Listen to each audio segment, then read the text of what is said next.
Oke, selamat malam. Di malam ini saya akan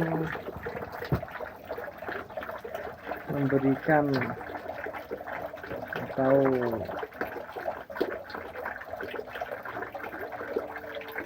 contoh-contoh tanaman obat herbal buat ikan koi, dan saya juga akan menjelaskan ciri-ciri koi yang terserang penyakit. Oke, kita mulai dari yang ciri-ciri koi yang terserang penyakit dulu ya.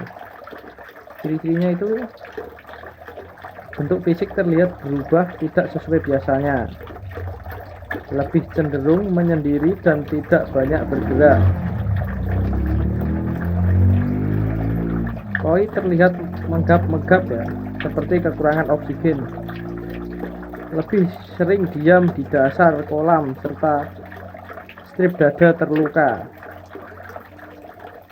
Nafsu makannya menurun, bahkan hilang sama sekali. Jika dilihat pada bagian insang terdapat parasit.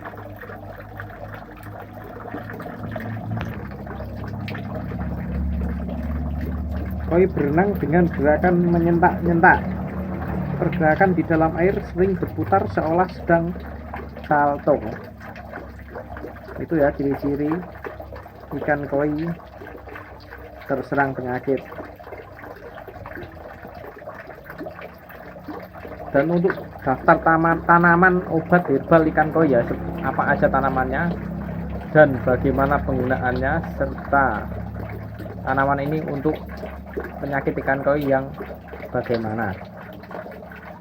Oke, saya akan bacakan. Yang pertama, lidah buaya ya. Lidah buaya berfungsi sebagai anti jamur. Takarannya cuma 2 daun per meter kubik.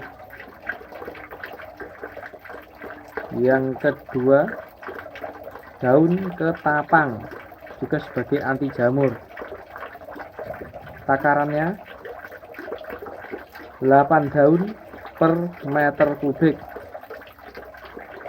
Yang ketiga, bawang putih sebagai anti jamur. Takarannya 3 butir per meter kubik. Yang keempat, laos atau lengkuas sebagai anti jamur juga. Takarannya setengah rimpang untuk per meter kubik.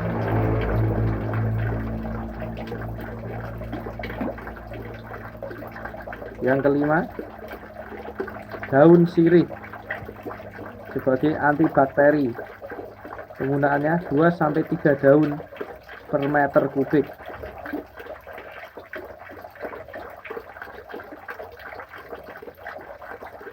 Yang keenam, daun meniran, antibakteri yang sangat efektif untuk bakteri Aeromonas. 4 jari ya untuk per meter kubiknya. Yang ketujuh, tanaman ajeran, penyembuhan luka dan perhentian pendarahan. Sebagai penyembuhan luka dan perhentian pendarahan ya. 2-3 tanaman per meter kubik. Yang kedelapan, daun jarak anti racun, 2 lembar per meter kubik.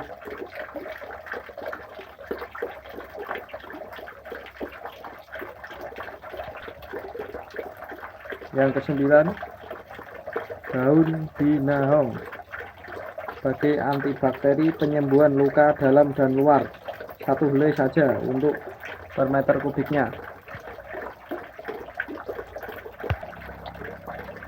Yang ke-10, daun sirsat mengobati radang, selaput lendir dan meningkatkan kekebalan tubuh, 3 lembar saja untuk per meter kubiknya. Yang ke-11, daun jambu biji anti racun penyembuhan luka luar, 4 lembar saja per meter kubiknya.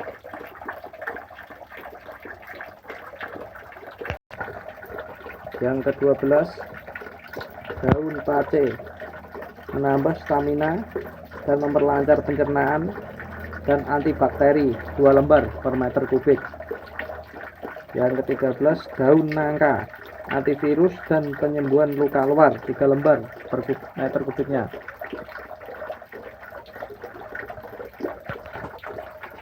Yang ke-14,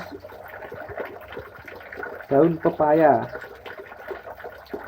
antioksigen, anti cacing, membunuh mikroorganisme jahat di pencernaan 1 lembar per meter kubiknya.